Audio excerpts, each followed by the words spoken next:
नाही, असं नाही. जय भीम हा छोटा शब्द आहे का? जय भीम कुणी म्हणावं? मी एका जातीत जन्माला आलोय म्हणून जय भीम म्हणावं का?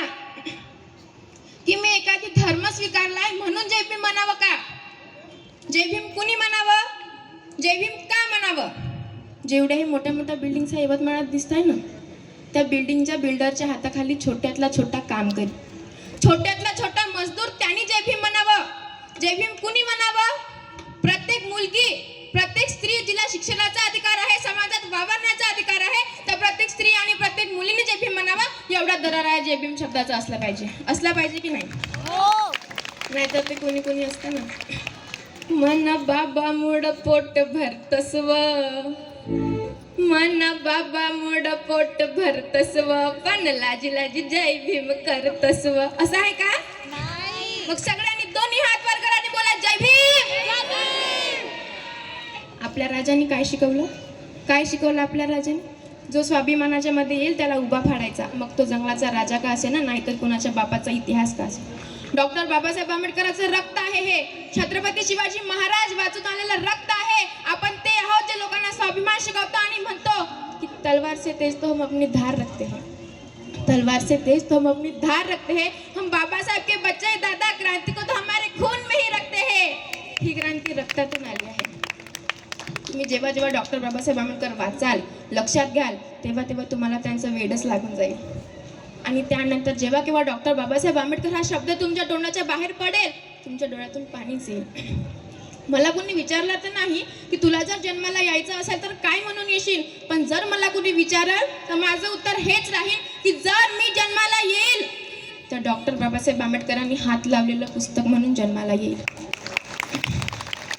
जर मी जन्माला येईल तर त्या माता रमाईंनी 9 कोटी लेकरांसाठी आपल्या स्वतःच्या मुलावर स्वतःचा पदर कफन म्हणून टाकलाय, तो पदर म्हणून जन्माला येईल. जर मी जन्माला येईल तर त्या दिनदुबळ्यांसाठी कष्ट करून डॉक्टर बाबासाहेब आंबेडकरच्या झाडाच्या सावलीत बसायचे, झाडाची सावली म्हणून जन्माला येईल. जर मी जन्माला येईल, लक्ष द्या, जर मी जन्माला येईल तर डॉक्टर बाबासाहेब आंबेडकरांचा तो वाघ म्हणून जन्माला येईल. जर मी जन्माला येईल तर डॉक्टर बाबासाहेब आंबेडकरांची ती वाघीण म्हणून जन्माला येईल. आणि जर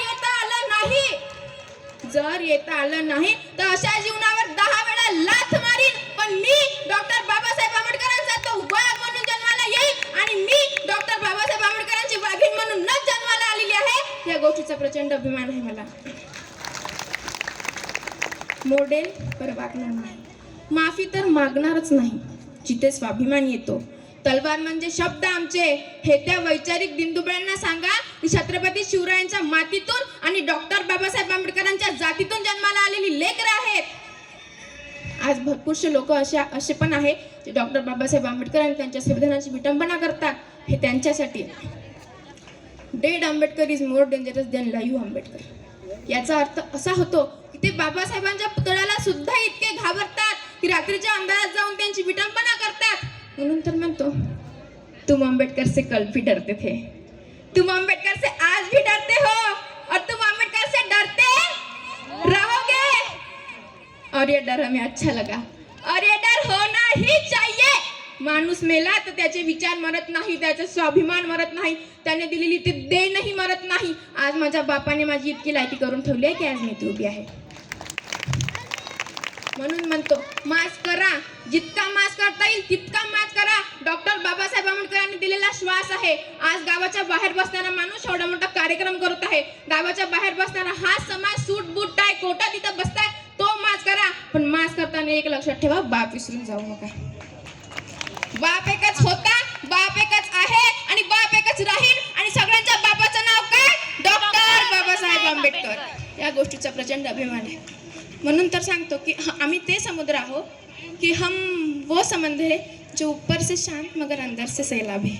म्हणून ह्या जय भीमवाल्याशी नडताना जरा विचार करून नडा, कारण आम्ही आलो सुद्धा स्वाभिमान घेऊन आणि मरणार सुद्धा स्वाभिमानासाठी. ते म्हणते ना, कुत्तों के झुंड से शेर मरा नहीं करते, कुत्तों के झुंड से शेर मरा नहीं करते. हम बाबा साहेब के बच्चे हैं दादा, किसी के बाप से डरे नहीं करते. तथागत गौतम बुद्ध हे आपले दैवत आहे, पण त्यांनी सुद्धा क्रांतीची सुरुवात केली होती, हे लक्षात ठेवा. तुम्हाला राग आलाच आलाच पाहिजे, योग्य त्या ठिकाणी योग्य त्या थरावर राग आलाच पाहिजे. तेव्हा तुम्ही माणसात माणूस म्हणून जगत आहे हे सिद्ध होणार. नाहीतर जगतात बाहेर मांजरं कुत्रं सुद्धा. जगायचं असेल तर स्वाभिमानाने जगा, लढायचं असेल तर बघू नका समोर कोण आहे. कारण जेव्हा मी कोणाशी पंगा घेते तेव्हा हे बघत नाही की समोर कोणाचा बाप उभा आहे आणि समोर कोणाचा बाप नाही. मी फक्त मागे बघते आणि मागे माझा बाप उभा आहे आणि माझ्या बापाचं नाव डॉक्टर बाबासाहेब आंबेडकर. त्या गोष्टीचा प्रचंड अभिमान आहे मला. तुम्ही आजकाल किस्से ऐकत असेल की डॉक्टर बाबासाहेब आंबेडकरांचे पुतळे जाळतात, फोटो जाळतात. आपल्या समाजाच्या लोकांवर अन्याय होतो. कारण ते बाबासाहेबांना कालही घाबरत होते, ते बाबासाहेबांना आजही घाबरतात आणि ते बाबासाहेबांना उद्या सुद्धा घाबरणार. और ये डर हमें अच्छा लगा और ये डर होना ही चाहिए. हम लाएंगे ये डर. आज एवढ्या लोकातून एक आंबेडकरवादी उठलाच पाहिजे. ती स्वाभिमानी चाल, ती डोळ्यातील चमक, ती सच्चाई आज दिसलीच पाहिजे. आज 10 लाख लोकांमधून एक आंबेडकरवादी उठलाच पाहिजे आणि तो पण कसा? स्वाभिमानी आंबेडकरवादी. हे बघा, परिस्थिती माणसाला घडवतही नाही, परिस्थिती माणसाला बिघडवतही नाही. माणूसच परिस्थिती घडवतो आणि माणूसच परिस्थिती बिघडवतो. ही एक महत्वाची गोष्ट आहे. डॉक्टर बाबासाहेब आंबेडकरांचे वडील काय अब्जाधीश होते का करोडपती होते? अहो, पुस्तक विकत घेता येत नव्हती. भीमरावांना वाचण्याची खूप आवड, पण काय करायचं, परिस्थितीच नाही तर. पण रामजी बाबा एकदा उपाशी राहायचे, पण अगोदर त्यांना पुस्तक आणून द्यायचे. भीमरावांचा सर्वात चांगला गुण माहित आहे का? सर्वात चांगला गुण, त्यांचा सर्वात चांगला गुण असा आहे की त्यांनी जर त्यांच्या आयुष्यात एखादी पुस्तक वाचलं तर ते कधीच विसरायचे नाही, कधीच नाही. त्यांनी वाचलेलं पुस्तक जर 10 वर्षानंतर काढलं आणि त्यांना म्हटलं की 195 पानावरचं 4थ्या पॅरेग्राफमधलं दुसरं वाक्य काय, तर 10 वर्षानंतर सुद्धा भीमराव ते बरोबर सांगायचे. एवढी बुद्धिमत्ता त्यांच्यात होती. मग ही काही वरून आली होती का? नाही. भीमराव म्हणायचे की ही मी कमावली. कशी कमावली? तर माझ्या परिस्थितीत कमावली. तर माझ्या वडिलांची आर्थिक स्थिती नव्हती, मला पुस्तक विकत घेऊन द्यायची. म्हणून त्यावेळेस ज्यावेळेस माझ्या हाती पुस्तक यायचं त्यावेळेस मला असं वाटायचं की हे पुस्तक आज हातात आलंय, उद्या आयुष्यात मिळेल की नाही. म्हणून आज हातात आलेलं पुस्तक असं वाचून घ्यायचं की ते आयुष्यात वाचायची गरज पडता कामा नये.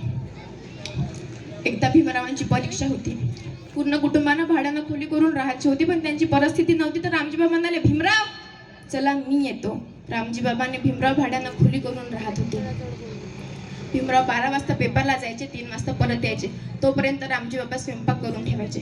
एकदा भीमराव पेपरला गेले, पेपर देऊन आले. रामजी बाबांना, भीमराव जेवण करून घ्या. भीमराव ताटावर बसले, त्यांचं जेवण झालं. त्यांनी त्यांच्या वडिलांना विचारलं, बाबा तुमचं जेवण? रामजी बाबा म्हणाले, नाही आधी तुम्ही जेवण घ्या, नंतर मी जेवतो.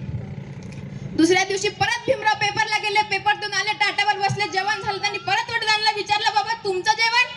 रामजी बाबा म्हणाले, नाही आधी तुम्ही जेवण घ्या, नंतर मी जेवतो.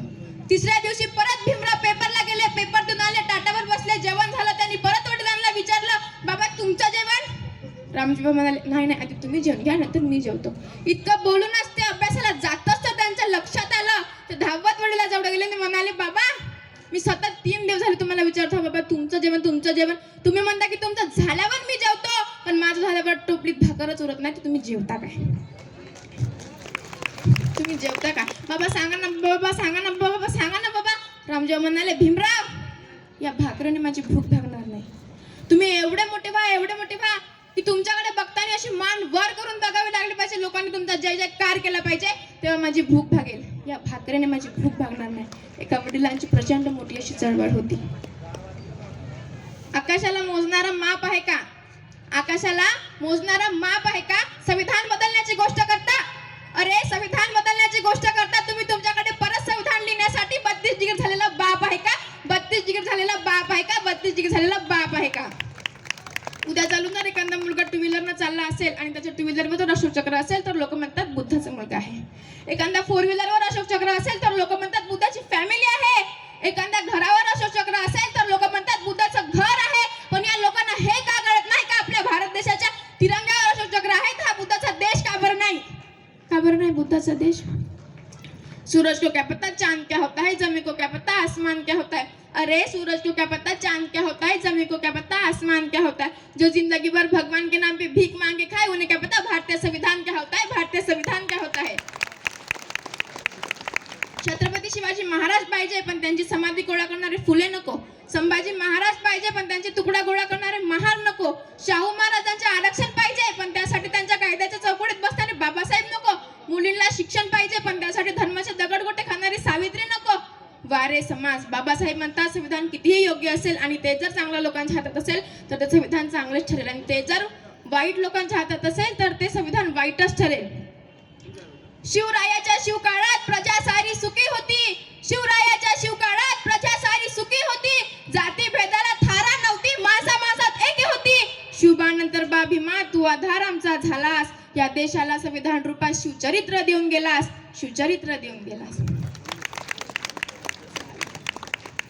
अच्छा चलो ये छोड़ा, आप ये बताओ मेरे कपड़े कैसे लग रहे हैं? अच्छे लग रहे हैं. मतलब कोई डाग दिख रहा है? नहीं. अच्छा ठीक आहे, शेवटचं करू आपण. आज जे काय मी इथे बोलत आहे उभी आहे ते फक्त माझ्या बाबासाहेब आणि माझ्या बाबासाहेबांच्या संविधानामुळे. कसं तर ऐका, देव कुठे राहतो? देव मंदिरात राहतो. मंदिर कुणाच्या हाताखाली आहे? मंदिर पुजाऱ्याच्या हाताखाली आहे. पुजारी कुणाच्या हाताखाली आहे? पुजारी ट्रस्टीच्या हाताखाली आहे. ट्रस्टी कुणाच्या हाताखाली आहे? ट्रस्टी राज्य सरकारच्या हाताखाली आहे. राज्य सरकार कुणाच्या हाताखाली आहे? राज्य सरकार केंद्र सरकारच्या हाताखाली आहे. केंद्र सरकार कुणाच्या हाताखाली आहे? केंद्र सरकार संसदच्या हाताखाली आहे. संसद कुणाच्या हाताखाली आहे? संसद राष्ट्रपतीच्या हाताखाली आहे. राष्ट्रपती कुणाच्या हाताखाली आहे? तर राष्ट्रपती संविधानाच्या हाताखाली आहे. आणि तुम्हा आम्हा अख्ख्या दुनियेला माहित आहे संविधान कुणाच्या हाताखाली आहे? तर संविधान भारतरत्न डॉक्टर बाबासाहेब आंबेडकरांच्या हाताखाली आहे. तर बोला